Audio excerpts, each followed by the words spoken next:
Welcome to Elephant in the Room, a podcast featuring real conversations with real therapists on the elephant in every room, trauma. With this show, we are aiming to share insights from professional practitioners on trauma, its impacts, as well as various modalities and resources on healing for survivors. This podcast is produced by the Breaking Free Foundation, a Canadian registered charity that supports trauma survivors in reclaiming their lives and finding healing. All of the therapists interviewed on this podcast are members of the Breaking Free Foundation Trauma Practitioner Network. My name is Amber Craig. I am a trauma survivor, one of the co-founders of the Breaking Free Foundation, and the proud host of this podcast.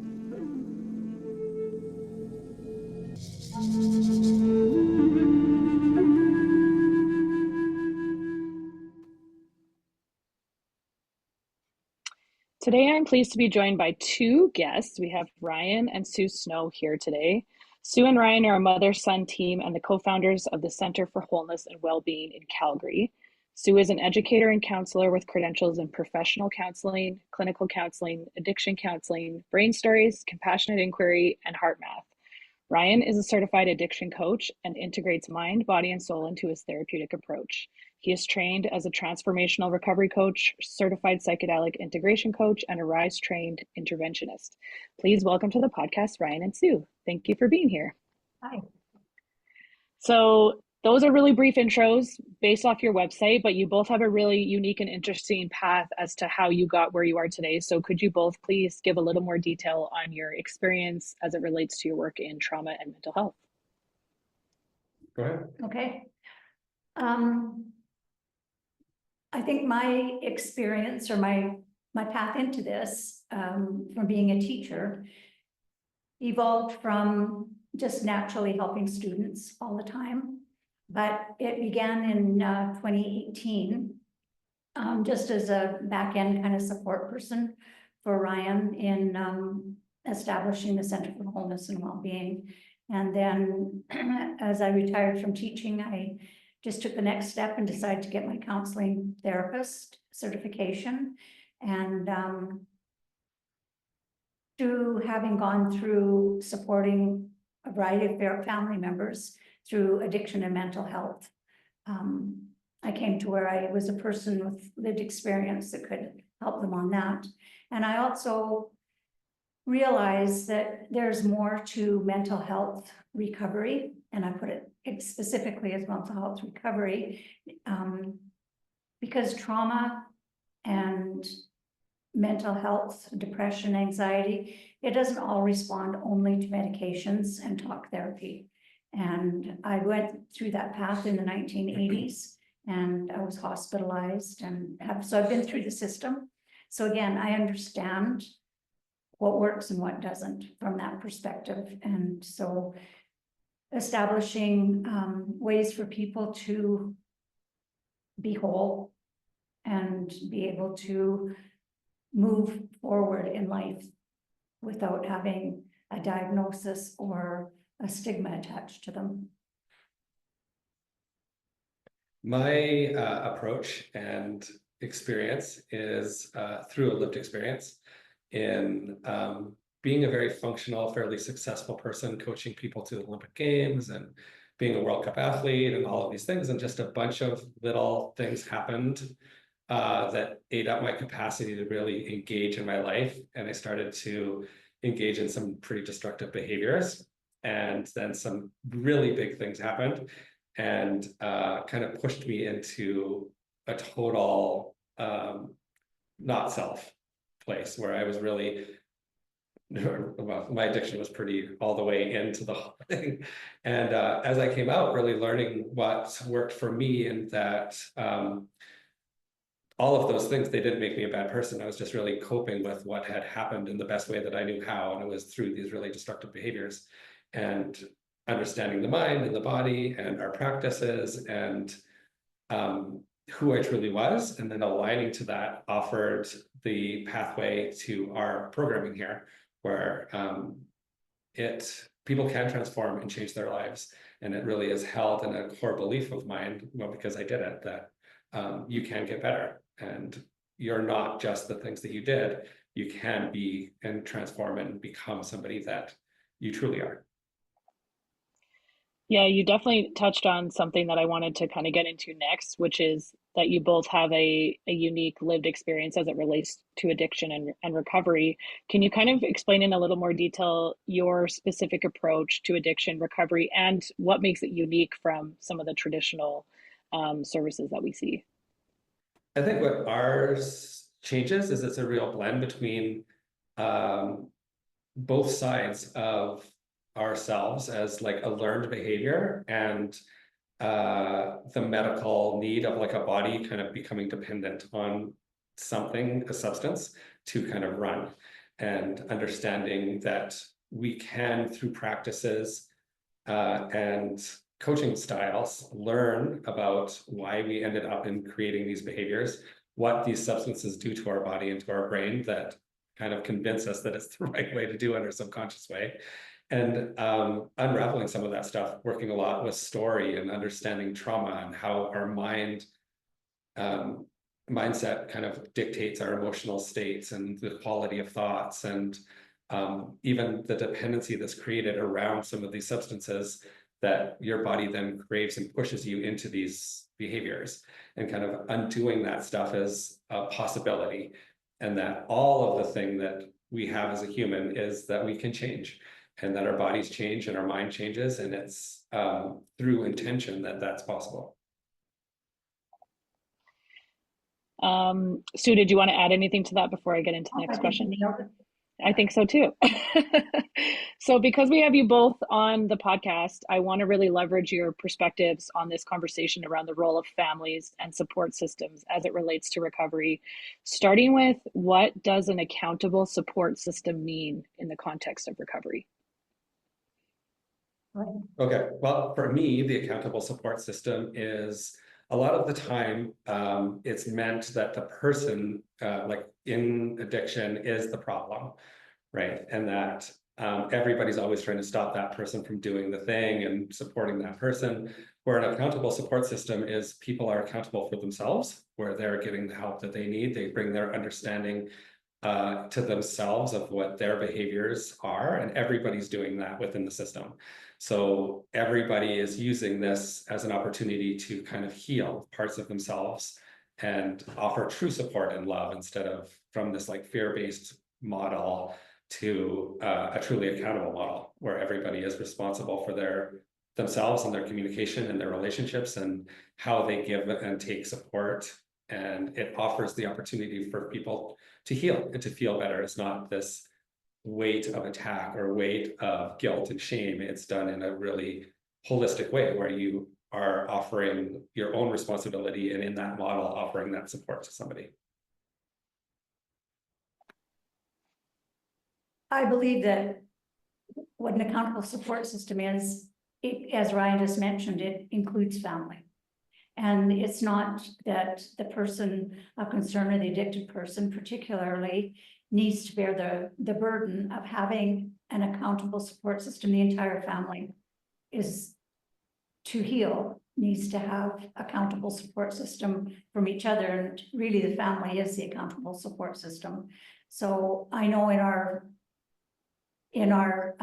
fear, as Ryan mentioned that, and driving need to fix the addicted person, we often give our innate intuition and skills over to professional people that we trust will just drive in with a semi and haul them off somewhere or fix them for us without us having to be really involved. And part of the problem with that is by the time we get to that point, we just are looking for relief. And so we're kind of looking for someone to come in and solve the problem, but it doesn't work that way. And, you know, for someone to really have a sustained recovery and to move from pre-contemplation, it takes a village, and the village is the family, or it could be other support people, friends, or named family. It doesn't have to be bloodlined, but the accountable support system is actually a support system, as Ryan mentioned, where everyone is accountable for their own changes. And so, yeah. One of the other things too is most of the people that end up in addiction that are looking at it have ended up there and feel alone. And they're probably doing it alone in their house or wherever. It's not like a social thing. And our families are our greatest support system, and just the strength of having a family that made it through all of history to become a family, right? There's strength there. And bringing that back into the awareness of a structure so that people can have a grounding place to be. It's very popular now to kind of abandon that idea with boundaries, and, you know, it doesn't allow the humanity of how a family got to the place that they got. And there's a lot of blame and shame of guilt from like things that have happened, right? And bringing out those shadows will help a system become more accountable. And in that allows truth, right? And nobody can hide in that. And addiction only lives in the shadows of people, right? And we're trying to hide. And when people can see, you know, more honestly with who's around them, it offers a platform for people to like feel stable. Yeah. I think you really well explained why it's important for those that are going through recovery. What would you say are some key characteristics that would make a support system effective for someone who is going through the recovery process? For me, the number one thing is the person that's supporting them needs to be going through their own change and their own healing. Addiction doesn't happen in a vacuum. People don't get up one day and look in the mirror and say, I think I'm going to be an addict today. So, and that's not putting the blame on anyone else or on the family, but research has shown in the last while that the family is the key factor in a person seeking help. And so I think one of the number one things I would recommend is for families to know that it's difficult to do it on your own, and that there are programs, such as one of our programs that we have, where people can come and start healing their family and healing themselves even before the person of concern or the addicted person decides to join. It's not a quick kind of process where someone comes into a living room and then the person is packed off somewhere to an addiction center. It usually works where people all have to be involved in order for it to be, as you mentioned, effective. Yeah, Ryan?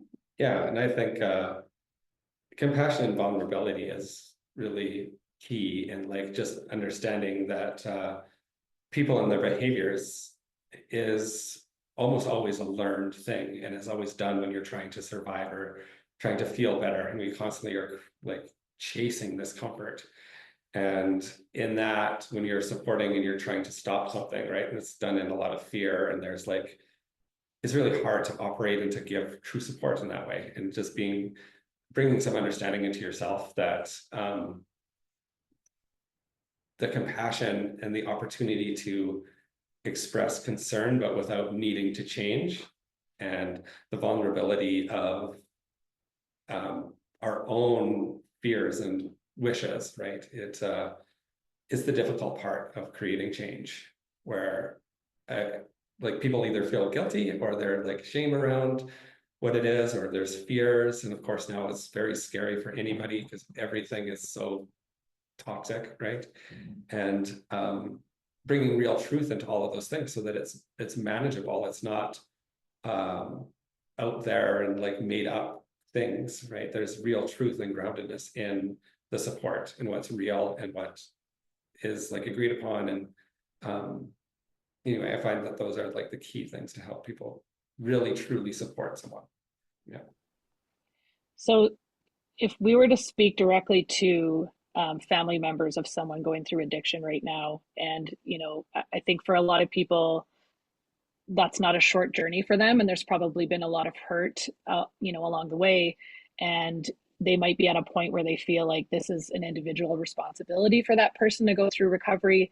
So what would you say to somebody who is a family member of somebody going through it in terms of what their role is? Like, how do we define what their role should be in that process that helps them understand that they do have a role to play in it? Well, I think in that it's come and see us and we can help people work through that. It's really difficult to come up with that on your own because there is so much hurt and so much blame and shame wrapped around it, right? And it's probably been done many, many times, and there's probably been many failures. And, you know, lots of people just believe that it is the way that it is.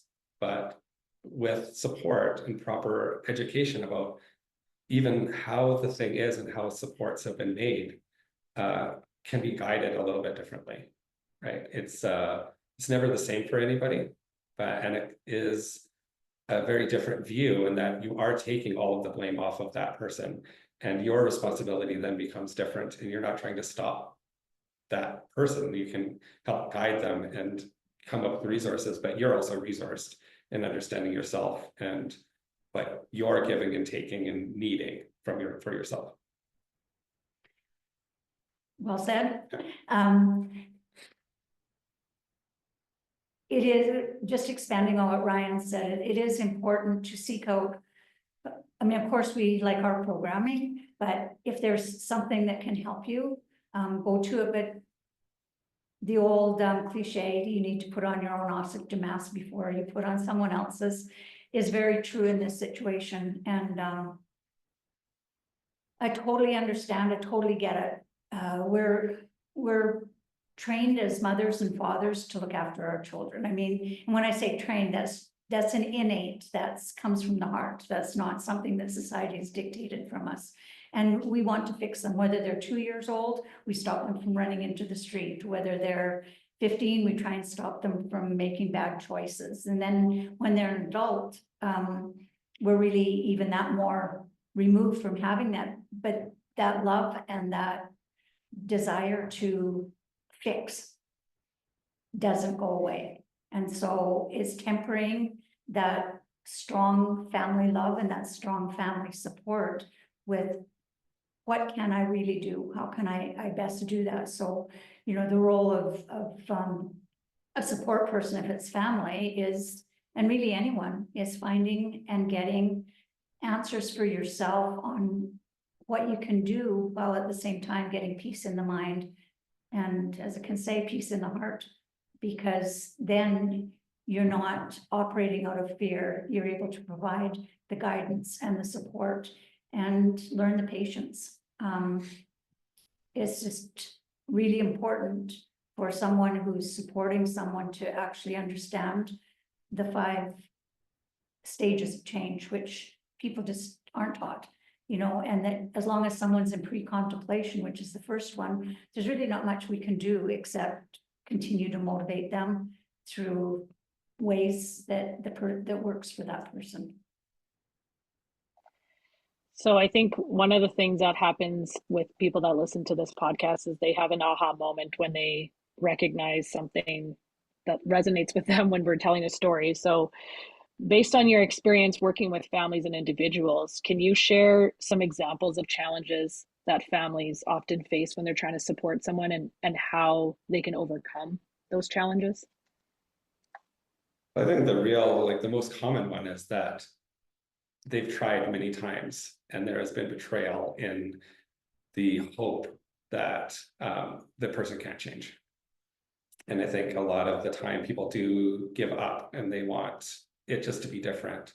And that part is really hard to reconcile.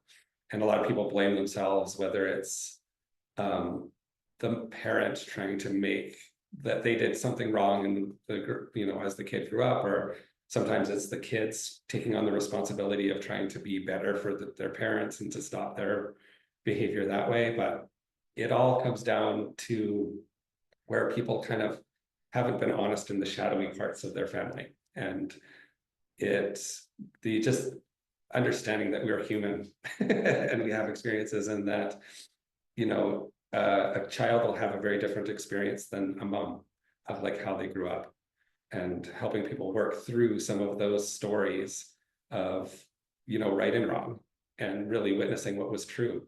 And a lot of the time it's, people were doing that. Well, every time people were doing the best that they knew how. And when there are wounds there that need to be worked through, that just is, can be healed through therapy and through different modalities and, healing things. But a lot of it comes down to, gaining hope again, really, and trusting that people do get better and knowing that it is possible, and grounding into that, and then witnessing where you came from and how you got there and how all of these like resentments started, and then like working through that. Yeah, just adding on the challenges that families face more from a personal perspective is one of the biggest challenges is families trying to fix something with no information. And families trying to fix something without making changes with themselves. And basically the bottom line, families trying to fix something. So a mom and dad trying to fix something, we can't control another person's behavior. We can control how we approach that, and the role, as we discussed earlier, in how we play to motivate them towards seeing that maybe their life could be different. And it really does take support. So as support people of someone who is going through recovery, how do we provide accountability without enabling the addictive behavior? Well, the basic one really is patience and letting them learn through natural consequences. And that, I think, as a parent or a loved one, is the hardest, because we're still trying to protect. And whether it be, I'll go back to my teaching thing a little bit. There's a lot, I used to call it fail forward. With students, to say we can't protect them from failure. What we can do is guide them. How did they learn from that? So, for example, a natural consequence would be not covering for someone if they miss their work, just allowing that to happen. And yes, dangerous, not or negative consequences may occur from that, but there is a natural consequence. And the other way is communication, is just expressing our own feelings about it without blame, but communicating on our own accountability of, I was worried when you didn't come in last night. Can we change that where you can send me a text? Not trying to change the behavior, knowing full well that they were using, but not trying to change that. And again, I think there's just, the word enabling kind of is grouped together with the idea of a person needs to hit rock bottom. So what's happened with the word enabling is it means we withdraw all support.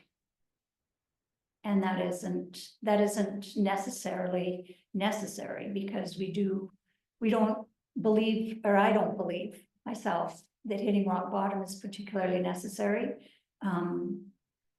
Somebody might get really close to crashing before they come up from it, and some people might need to hit rock bottom, but it isn't where we withdraw support and let every consequence happen along the way.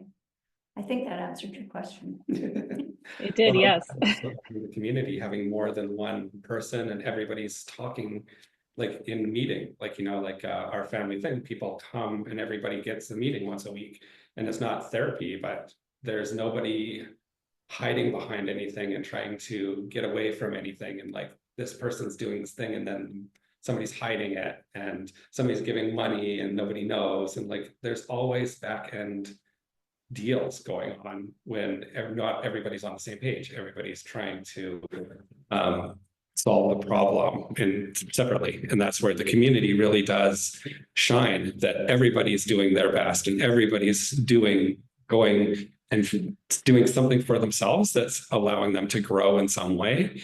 And nobody can hide, right, in your own behaviors. And it offers a platform that it's not in the shadows anymore, right? The addiction can't be done in any way that's like enabling and then you get away with it. You're being seen in all of the things, right? So And again, it's not, you're not being judged in all the things, Yeah. but you're being seen. Yeah. And so it's like right out there on the table, Yeah. right? And nobody judges the person that's using. They come up with solutions or again, motivations. And yeah, and it's very true what Ryan's saying about the family, because a person who has a driving need towards a certain substance or certain behavior that is destructive to them, they'll keep it hidden. And in the way that they keep it hidden is by getting support from mom, dad. And then when maybe they withdraw that support, then they go to another family member, and that family member takes them on, and then they go to another one and another one until everybody's kind of out of the fold. But because we love that person, when they come back to us the second time, we go, oh yeah, they really are wanting to change, we'll do something. But when the family is meeting all together and everybody's going, oh, well, they just told me that last week, you know, again, it just helps them be seen. It gets everybody on the same page. Yeah. Yeah. So if somebody is listening to this and maybe having a bit of an epiphany about someone in their family that maybe they haven't been supportive of, or it played a support system role in the recovery journey, what advice would you give to those people on perhaps where to start? Well, first, the start is if they're having an epiphany, is to accept that and take action. And that action means outside of our program, there are a lot of programs and there's a lot of information on the internet. And if somebody wanted to even email me at hello, and they're not ready to come in for our program, but email hello@cfwwyc.com, I'll send those links because we've got them, and there's people that do it really well online, and then we do it really well working a family through so they don't fall through the cracks. Yeah. Yeah, I think that's exactly it. Just finding a place that feels supportive, that will offer you the process of moving forward. And it's not an instant fix that most people want. It's usually it's over time, right? The addiction took a long time to get into. The suffering that everybody watches it usually is a long time. And so it's that same kind of process on the other side. And making it more of a process of engagement where you self-resource, you gain the resources to, get in front of this person to help them even understand where you're coming from and help them find resources, right? It's like an opening. It doesn't just happen right away. And on that, I just had the thought that it's kind of a good segue into just explaining that intervention isn't one size fits all. And there's from 10 years ago when intervention was on the internet, or it was a television show, science and research and methodology has evolved a lot. And there are still some of those interventions.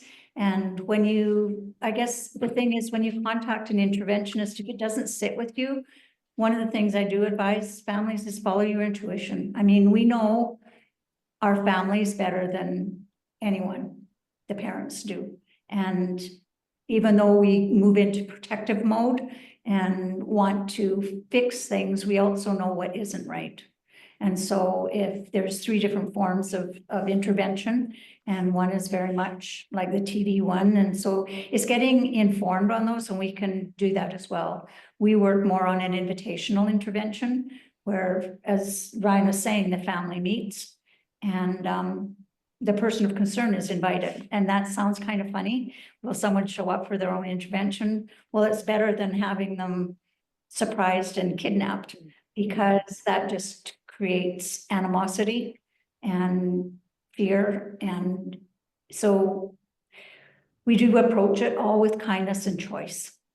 And even if the person doesn't show up for the intervention, the family has gotten started on how they can start moving forward. And again, I'll go back to the word patience. It's not an instant fix.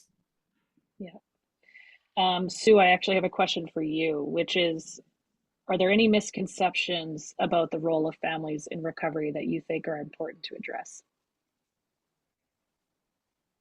I think that maybe the biggest one really, but it's changing so much, is that a person needs to hit rock bottom and people need to withdraw support in order for a family to change. And it is the opposite. And then that's backed by science, from the EVRI's intervention method to the break-free intervention method to, there's a book called An Invitation to Change.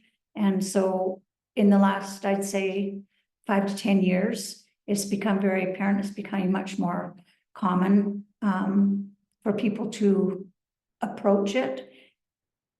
Again, we often want an instant fix, so we want to turn it over to someone else to fix it. So we want someone to go away for 30 days so that we can get some relief, but what's happening in those 30 days? Did the person just go there to put in his time, or did he go in there to change? So I guess the other misconception is that families are their own healers. That's not the misconception, that's the truth. The misconception is that families need to hand it over to someone else. And again, neither Ryan or I tell a family what they need to do or what they should do. We guide them into healing themselves as a family, because it'll organically happen. It'll organically heal when families are united. Ryan, your turn. Any misconceptions around like recovery in general that you want to address? Yeah, I think the most common one that we see is that people don't trust that they can change, and that when people come back from a rehab and they are changed, it's really not believed, and the pressure and the stress of trying to live a different life and like just, you know, not kind of having the support system in place of like what life looks like after addiction, kind of creates the opportunity for it to kind of be this endless circle that people do kind of end up in. But it's our core belief here that people do change and that recovery is possible. And with the proper support and the understanding that it just does take some time and some effort and support, yeah, recovery is possible. And every person deserves a joyful life. And it isn't a lifelong affliction. It can be healed. And it's just our belief system here, yeah. So. Okay, that's a perfect segue into the next part of this conversation, which is really centered around like hope and going forward. So what resources or support networks would you recommend for families that are dealing with a loved one's addiction? And I do hope you take this opportunity to talk about your own programming. Well, I'll leave that to Ryan to talk about our program, and then I can give some other supports that align with our philosophy or our outlook on it. And then, yeah, so go ahead, Ryan. So our one that really does support people in the aftercare is we do have an aftercare program. And in that program, it's focused more on understanding yourself. We talk about reactivity, how our bodies respond to triggers, how to communicate, how to view life in a different way than we've viewed it. We do a lot of story work of understanding our story and how we've kind of created these judgments and belief systems around what's possible for us. And it's an engagement over time. So our aftercare program is 90 days, right? Where you actually are involved in your own care for 90 days, really engaged in your life, kind of maybe learning how to get a job, learning how to take care of yourself, learning how to cook, you know, like routine self-care routines, you know, taking care of your body, taking care of your mind, creating new relationships, understanding how to relate in a different way, free of drugs and alcohol. These types of things are what's really needed. You know, a lot of the time, especially with long-term addiction, you only understand life one way. And then you go away to treatment and life is very different there. You're away from everything.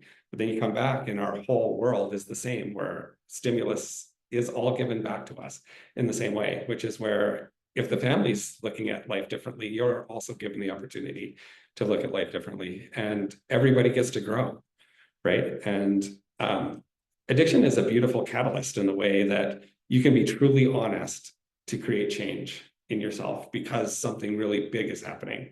And, everybody's cheering you on in a way of like, even if it comes from a place that just want you to be different, I mean, at least it gives you permission to actually do something totally different for yourself and for the people in your life, and it adds a lot of value when you discover those things and start to create a life from this different viewpoint, right? And you can live this joyful life that you kind of have always dreamed of. That's a possibility for yourself. And I think it's why we find our program so effective, is that it's done in a way where we do take into account all of the different parts of ourselves. It's not just the behavior, right? There's a life to live.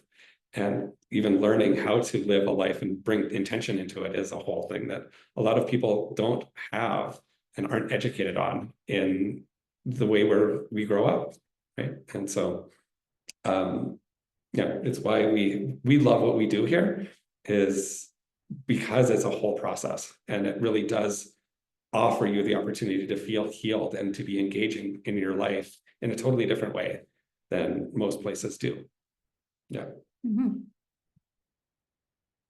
Did you talk about the recovery program or just the aftercare? Oh, well, okay. So in our recovery program, what makes us quite different is that we do a lot of coaching into sobriety, where we can understand just getting to the point of the willingness to give it up is a real thing.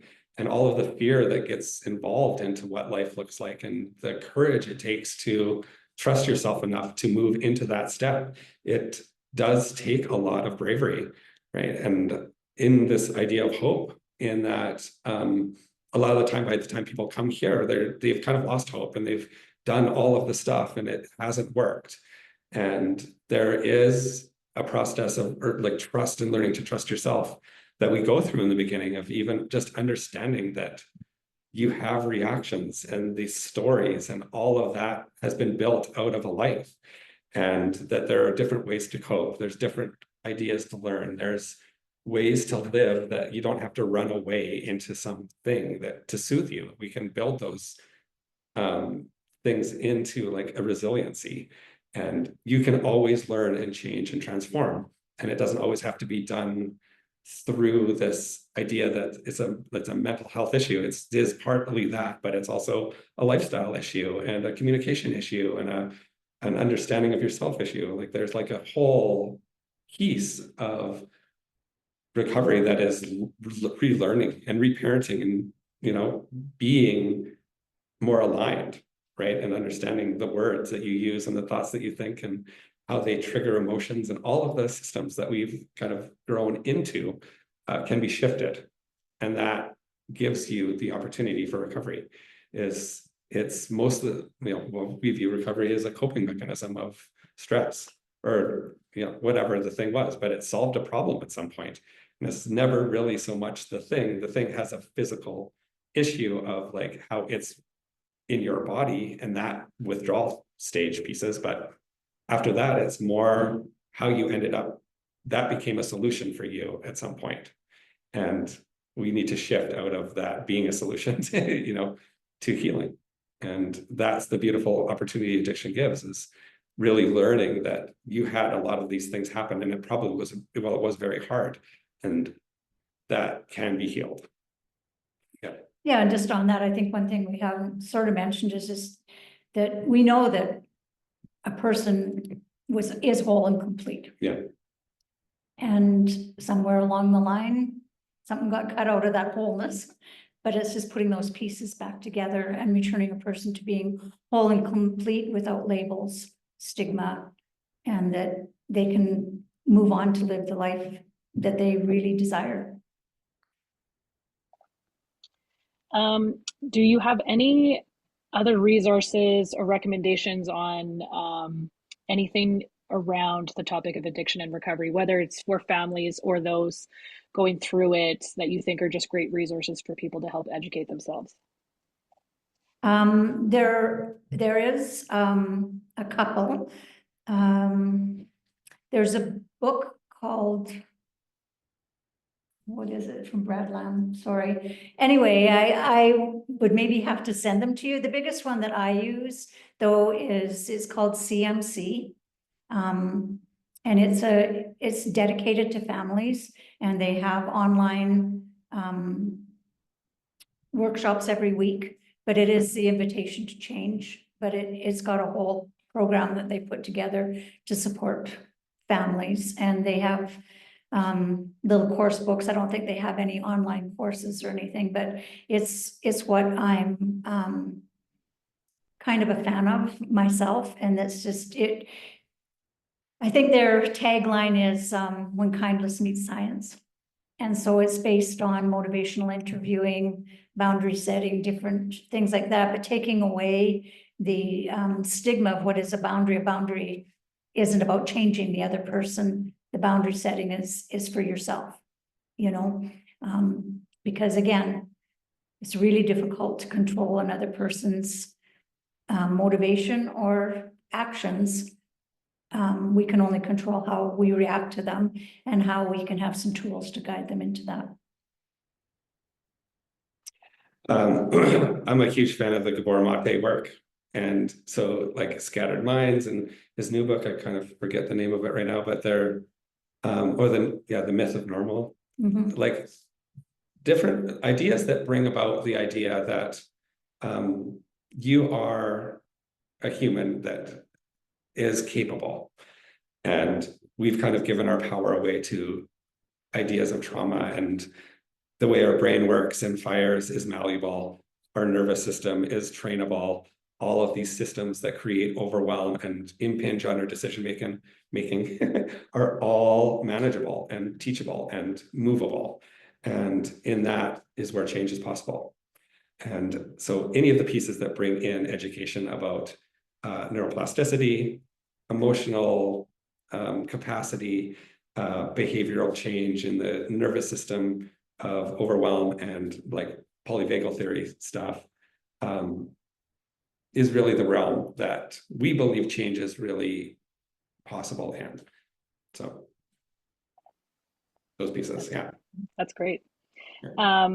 This has been a really, I think, important perspective to share on this topic that we haven't covered on the show before. So I really appreciate both of you sharing your insights and expertise. Is there anything else you would like to share with the listeners before we close? Just for myself, that, you know, there always is hope. And just knowing that whether it be addiction, addiction to a substance, an eating disorder, whether it be an overly dependence on anxiety or depression in order to manage through that, there's just, our programs can change, not just substances, but anything that is a mental health issue that requires family support on it. And they don't have to require it, but because we do have people that come in without family, they just recognize that they're ready for a change. And so it's just moving a little bit beyond the DMS-5 and having a perspective that, as Ryan said, people can change. They just need the tools and the guidance along to do it, along with what other methods they're doing. I think the biggest message on all of that is that we can complement many other practices. We're not saying you need to drop off different groups or different practices in order to participate in our programs. We can complement many that are out there, even though we do have our own programs. Is that right? Yeah, well, and that we are here to support. And if you are struggling, or there's somebody that is struggling in your life, come in for a consultation and see if we're a good fit. We do 30-minute consults, and they are free. And a lot of people get even more ideas of how best to support it out of those meetings. And it's always an honor when people come and trust us with that. And we are here. A little bit of a joke on that, though, is Ryan's done several meetings where the people just don't come back, and he fixed what they were looking for. In fact, yeah, I was talking to someone on the phone last week, and she says, yeah, in that 40 minutes with Ryan, I got more ways to help my family, and I got him into a place, and it was just like, okay, well. Yeah. But it was good, right? The It was person good. got the support that they needed. Yeah. Yeah. Yeah. Yeah. Thank you both for being on the show today. Again, really appreciate the perspective on this conversation. If anyone is looking for information about them and their practice, as well as links to all the resources that were talked about today, you can see that in our show notes. Thank you again for being on the podcast. The Breaking Free Foundation offers therapy grants for trauma survivors in Alberta, and we also host 2 free support meetings a month. One is in person in Calgary, and one is online. For more information on trauma therapy and our organization, please visit us online at breakingfreefoundation.ca. If you enjoyed this podcast, please subscribe and share. That's all for now. Stay well.